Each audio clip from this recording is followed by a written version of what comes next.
Čarnieks tautiet, te Jens Devalk, vienīgais Latvijas YouTube idiots. Pilsonības referendums. Sāpīgs jautājums. Man liels prieks, kad jūs paskatījāties to video. Daudz no jums nospieda man patīk. Tas nozīmē, ka tas ir tālāk tautās un vairāk cilvēku viņu redz.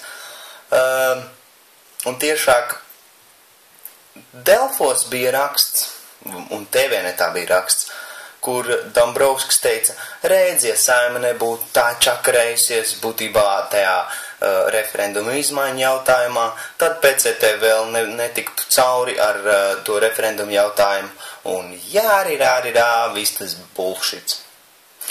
Te es gribētu citēt vienu fragmentu no grāmatas Zem skorpionu zīmes, un šis citāts ir tāds. Tie, kuri mazsvarīgo uzskata par svarīgu un svarīgo par mazsvarīgu, šie vilccerīgi lūlotāji nekad nenonāks pie svarīgā. Bet tie, kuri svarīgo uzskata par svarīgu un mazsvarīgo par mazsvarīgu, šie pareizie cerētāji tie nonāks pie svarīgā. Fokusēsimies uz svarīgu. Nav svarīgi, cik nauda tiks iztērēta tajā referendumā, ja viņš tiks tik tālu. Jo tur ir jautājums vēl, cik pēc satversmes tas jautājums ir būtībā aktuāls.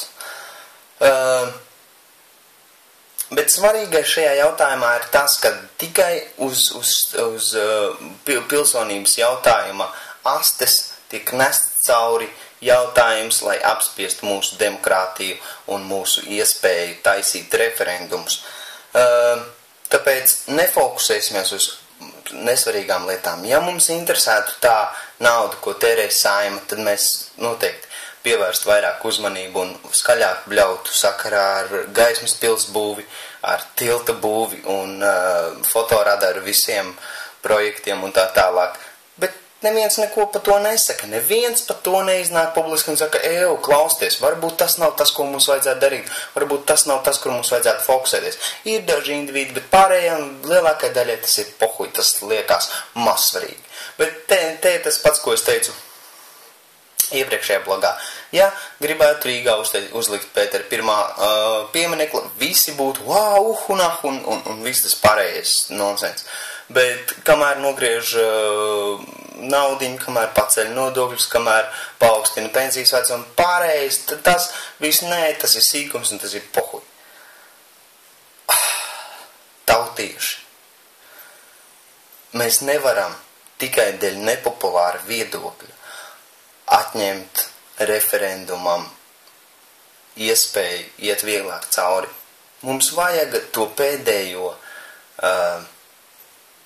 teiksim tā, instrumentu, lai mēs varam atlaist Saeimu, lai mēs varam pacelt akūtus jautājumus. Un šitas jautājums, tas krievalodīgo referendumu, krievalodīgo jautājums, kas iespējams tiks pacelts referendumā, viņš ir sasāpējis, viņš ir kaut kā jārisina, varbūt ne šādā veidā, bet mums visiem jānosēžās pie viena galda, jāizdiskutē un viņš jāatrisina. Tad arī nebūs vairāk tālāk nekāda problēma. Kaut kādam risinājumam jābūt da jebkā. Bet nedrīkst ļaut uz tā jautājuma bāzes apspiest demokrātiju. Vismaz tās virtuālās paliekas, kas ir palikušas. Iesakat šito tālāk, ikšķojot uz augšu, bīkšķojot uz leju, karoči, darat kā jūs gribat, bet mums vajag šitam pievērst uzmanību.